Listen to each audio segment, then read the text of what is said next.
Welcome to Toy Business Unboxed, your gateway to the secrets of the toy industry. Here, Jason Shea, a toy entrepreneur and expert in the field. Every product we develop is really inspired by some of the real life experience that we have with our son. 60% of all toys last year were sold on Amazon, which is incredible. Be passionate about it because it's a road, it's a journey. Like when you have an idea that you think is like gonna somewhat like change the world, make things better, I'd say go for it. We'll guide you through the enchanting world of toy design, marketing, and manufacturing. Now let the unboxing begin. Hello, welcome to another episode of Toy Business Unboxed. I'm your host, Jason Shea. Today, we have a very special guest, Tyler, the founder of Seller Accountant and the leader of Seller Roundtable Mastermind Group.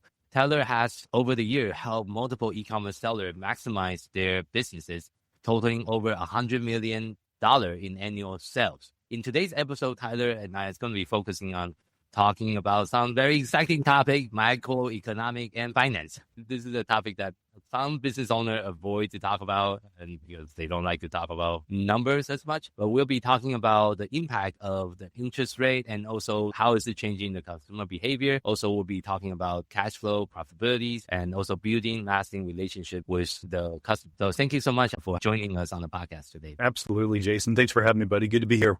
I guess I want to start out first. Can you share with our listener, how do you become the seller accountant, or what make you do what you do right now? How do you become the seller accountant? I think it's probably what went wrong in your life. You're doing right there with the seller accountant. But so I did study accounting. I actually studied more finance in grad school, built a healthcare company in 2012, and I sold it in 2017. And so I'm probably more of an entrepreneur and a builder than I am an accountant. Just happen to have that degree. It's kind of like a AA or whatever, like once an accountant, always an accountant. You can't shake it. But we started this business to try to help other entrepreneurs not make some of the mistakes I made in my first business. So I'm not proud of this, Jason, but I owned a company with 100 employees and I almost crashed it financially a couple times. And that just shouldn't happen as an accountant with a banking background. And I just thought, geez, other entrepreneurs out there probably have even more issues than I do, hence seller accountant. I don't know if I mentioned this before the interview. I also had an accounting background. I used to work in corporate finance for over 10 years, but my specialty is cost accounting, which is it's like a very niche type of accounting for manufacturing companies. That's something we have in common. But I do also love to look at spreadsheet as well. That's my hobby. Jason, we need to probably talk about finding you a new hobby. For sure. You have been doing this for quite a while with the business. What are some of the trends you're seeing inside the e-commerce landscape over the last decade? We started Seller Accountant in 2018, right at the beginning of 2018. And that was, if you guys remember, those of you guys who have been selling maybe on a Shopify site or through Amazon, that was really the heyday, baby. It was like, oh, wow, everything's growing so quickly. And in a weird way, the pandemic helped us because it created a lot of additional momentum toward buying stuff online. Yeah. And listen, for anyone who hasn't been living under a rock, Jason, the last 2 years have been a little harder, right? The interest rate is way up. Literally the sessions on some keywords on Amazon, I'm thinking about that in particular, have just been down. And so, whether we like it or not, whether we love spreadsheets or want to read the Wall Street Journal, we have to pay attention to some of these macro trends like inflation, like economic growth, like unemployment, like interest rates, because I don't know about you, Jason, but sometimes I think as an entrepreneur, like I'm a superhero if things go really well,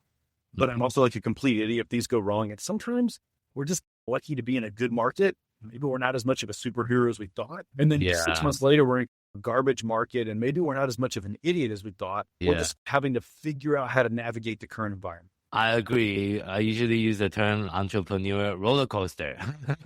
You're always on the roller coaster. It's like, one day I'm rich, then, I'm going to go bankrupt.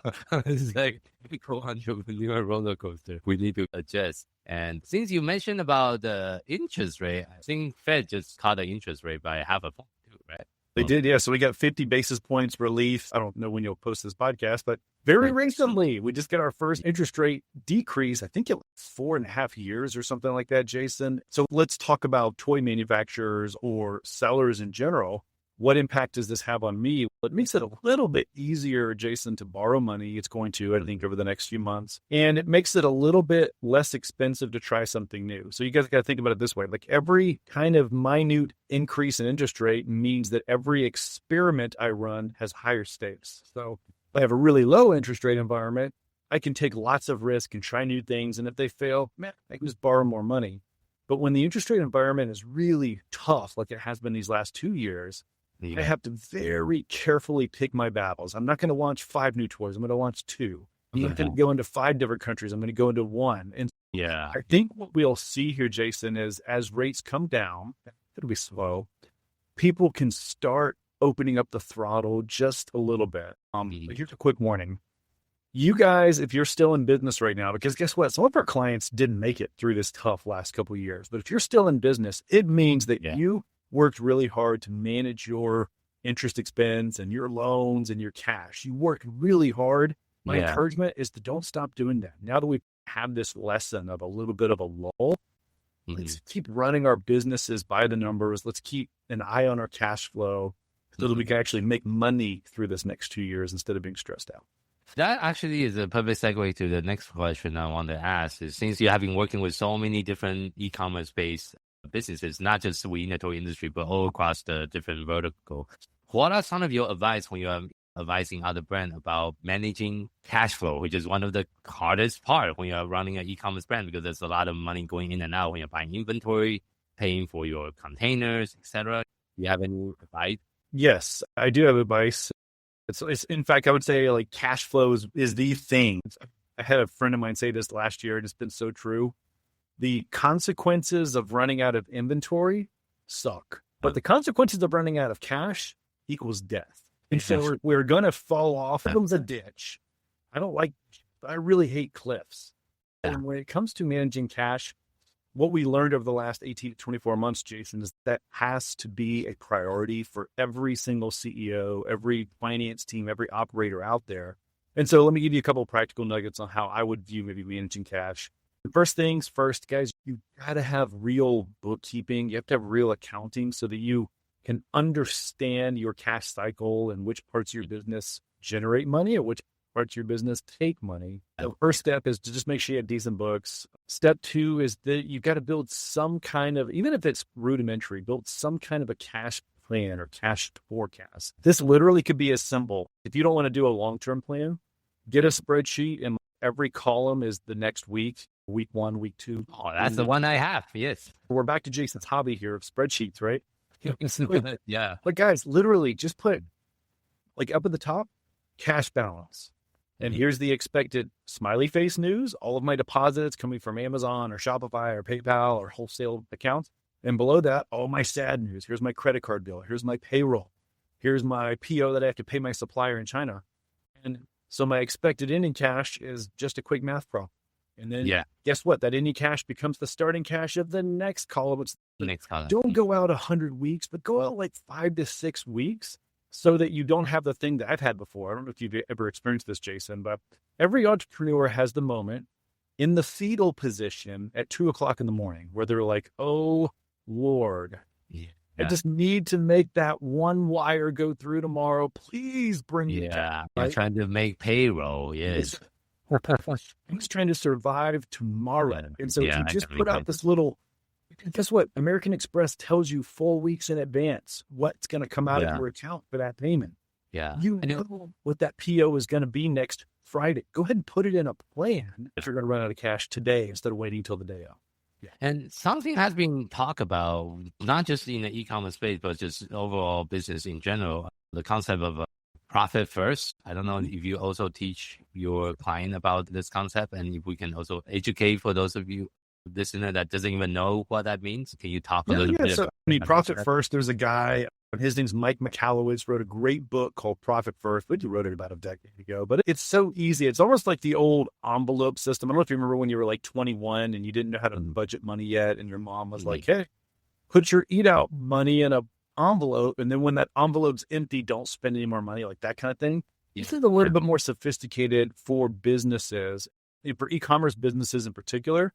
one of the most helpful things that you can do, a gift that you can give yourself, is to have a separate checking account for inventory. And every month, put a little bit of money aside so that you, instead of having to get a loan next month, wow, I have accumulated some cash. I can just buy my inventory with cash. And then the second one that I would encourage you to have, even if you don't do like a full profit first with 7 accounts or whatever, even if I was going to give you advice, it would be at least have an inventory account and at least have a tax account. I met with a CFO client last week who's having a great year. He's going to make almost $1 million in profit this year.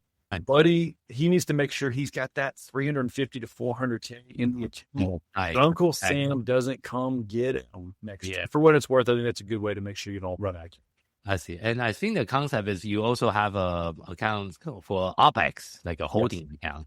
Then you allocate the money from your OPEX account, and whatever is still remain there is your OPEX, pretty much.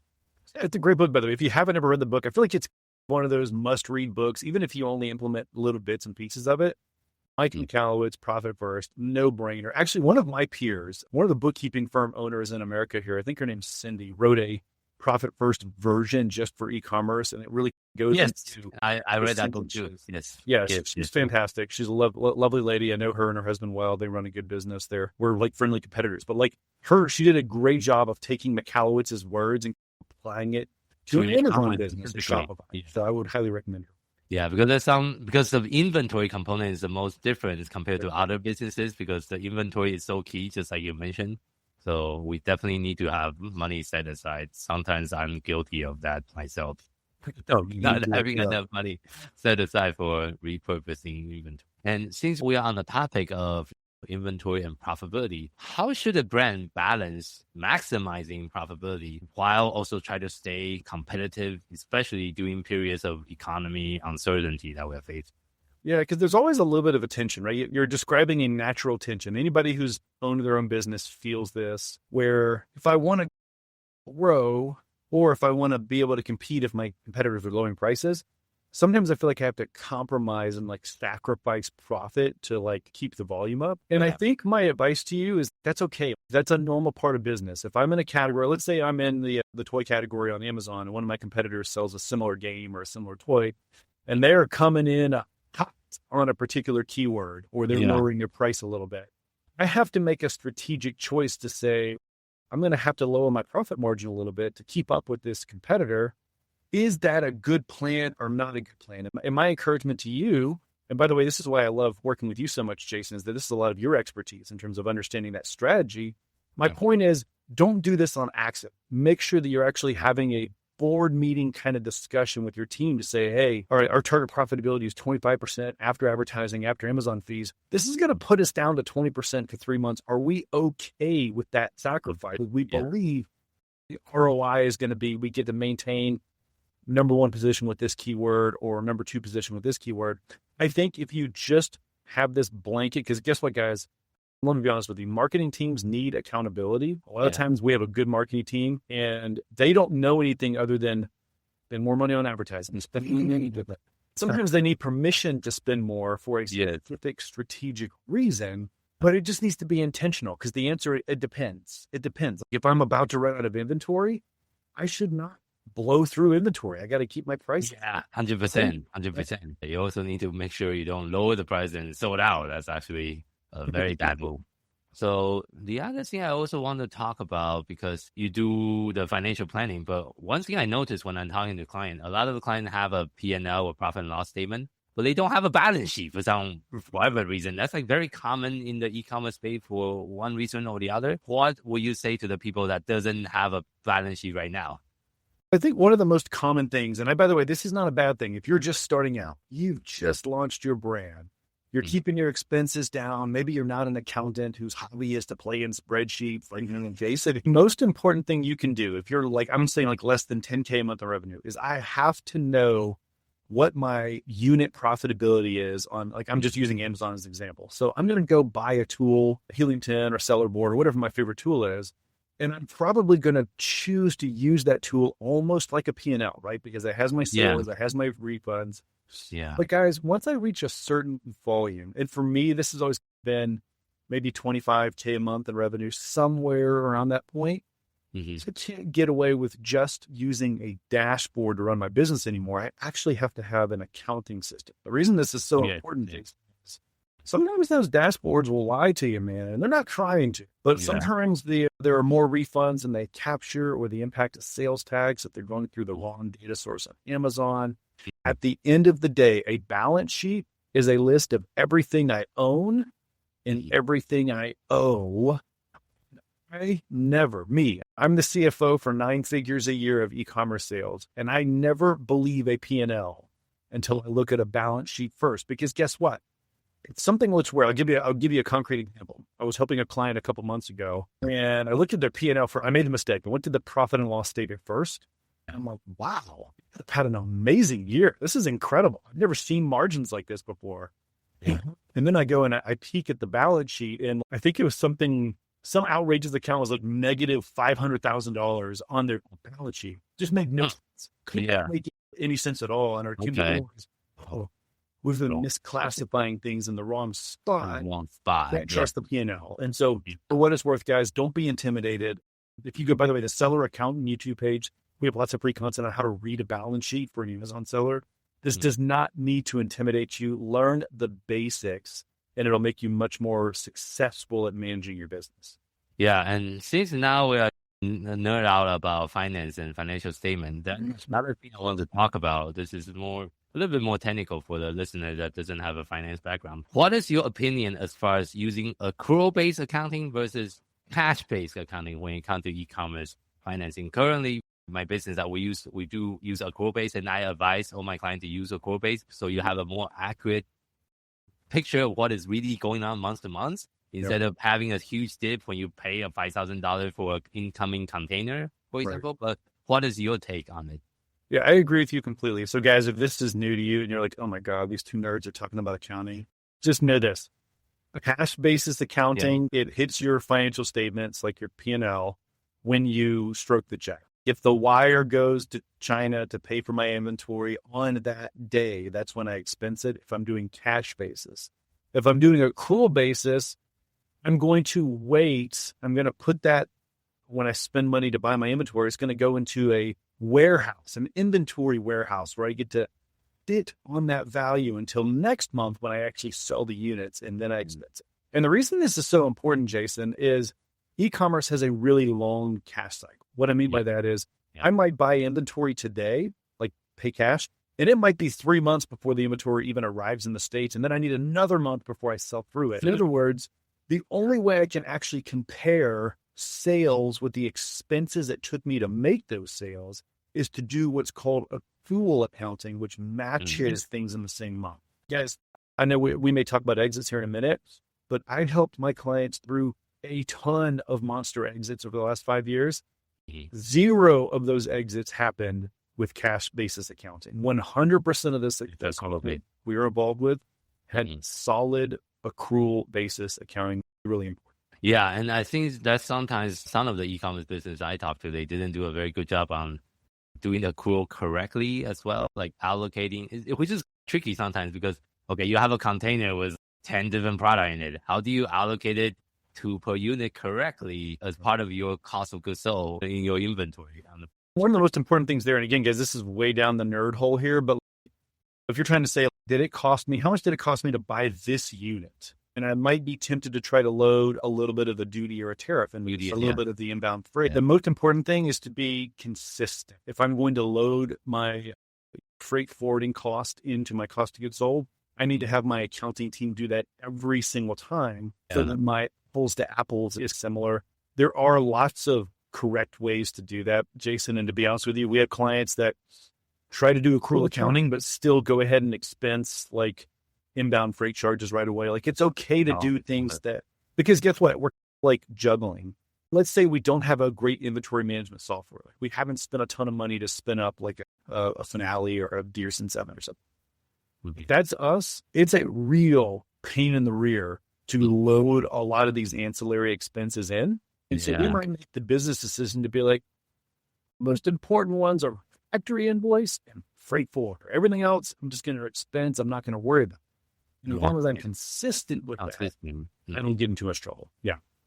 I see. I want to kind of transition to exiting because e-commerce, a lot of, over the years, exiting the landscape also has been very different as we see all the giant aggregator went out of business. So there's a lot of aggregator a couple of years ago. I think during COVID, there's like a huge boom of aggregator buying up brand like crazy. What have you seen in your line of work over, especially in 2024 and going into 2025, as far as what kind of trend are you seeing? How much people are usually getting as a multiple when they are considering? And what is the thing the business owner should even think about? Should I make maybe $1 million in the annual gross revenue first before I even entertain on the idea of exiting? Or what is some of the benchmark or threshold that you ask? So you asked a couple questions there, and they're really good ones. I think another one of those macroeconomic things that for those of us who are in the e-commerce space really matters to us is we saw a ton. In fact, the ton was about $15 billion flood into this space to buy businesses like yours. Yeah. And to your point, Jason, a lot of those aggregators, which is just a private equity backed company that buys a lot of brands, a lot of those guys did not do very well. And they thought they were a lot smarter than you are, friends listening to this podcast. And they come to realize they actually weren't as smart as they were. And so that's the macroeconomic trend. So multiples were outrageous. If you were lucky enough to sell your business in Q1 of 2021, you might have been getting 5, 6, 7, 8x multiple, which what that means is your annual profit times 8 is what your business would be valued at. That would be an unprecedented high rate in this industry when it's probably been like 2.5 to 3x. Yeah. So we saw things go way down into the toilet in 2022, 2023, because interest rates were high. Everyone was scared. No one was investing. And we saw a lot of deals getting done at more like a 1.5 to 2x, right? And so what's encouraging, and to your point about 2025, Jason, we're already seeing multiples start to creep back up. Interest rates going down is great news if we choose to sell our business because it allows our investors to have access to cash more easily. Right now, your standard rich guy, somebody has a family office. If he can get 5% guaranteed interest just in a savings account, he's not going to be very excited about taking a risk on your business or my business. But as soon as the interest rates start dropping, his risk profile is going to change. He's going to want to come fund an inventory-based business to try to get some upside in the market. So that's the first thing I would say is it's going to be a lot more interesting to try to sell your business. My forecast is probably middle of 2025.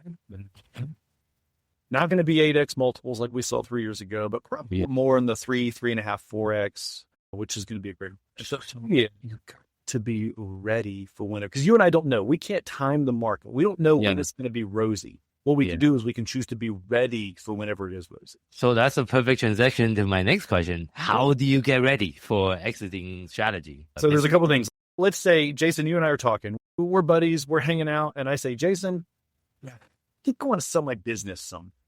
And so Jason, being a good friend of mine, is going to ask me some questions. The first question he's going to ask me is, Tyler, what is your number? What is the value that you need to glean to make this particular investment a successful investment? So you asked this question a minute ago in the midst of your other questions, which is, do you have to have $1 million in revenue? Do you have to have $1 million in profit?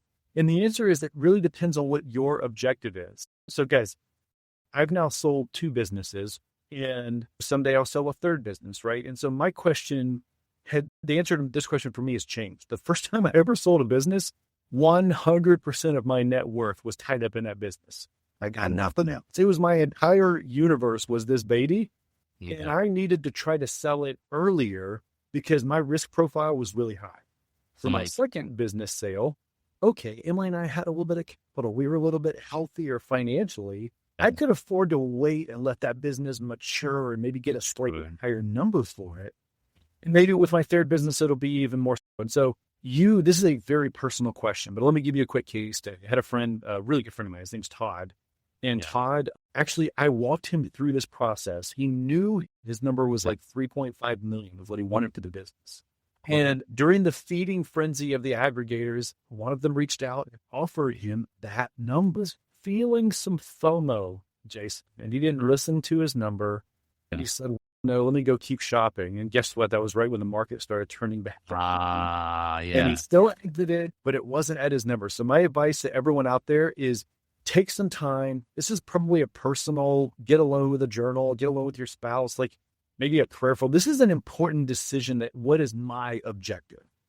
Split. If somebody comes and gives me my number, I'm to get out, baby. And by the way, the number can change. Let's say I have a couple of great years. I'm like, maybe my new target number is 5 million instead of 3 million. But know your number in advance. You asked me for some of the things you can do. There's a couple more checklists. So you know you might want to exit one day. You got to know your number. Number two is you've got to get your books in order. I realize that I own a bookkeeping company, but friends, this is so important. We saw $85 million businesses not get through due diligence because they had not done little things to do their accounting consistently. And we saw businesses get way more than they probably should have gotten because they just had good accounting. So know your numbers and get it situated.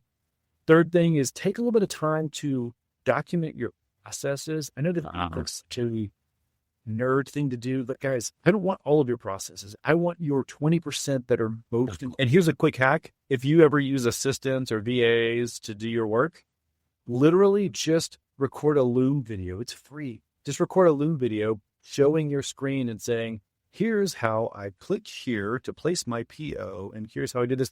Just record the 5-minute Loom. There's actually an AI that you can turn the Loom video into SOP as well.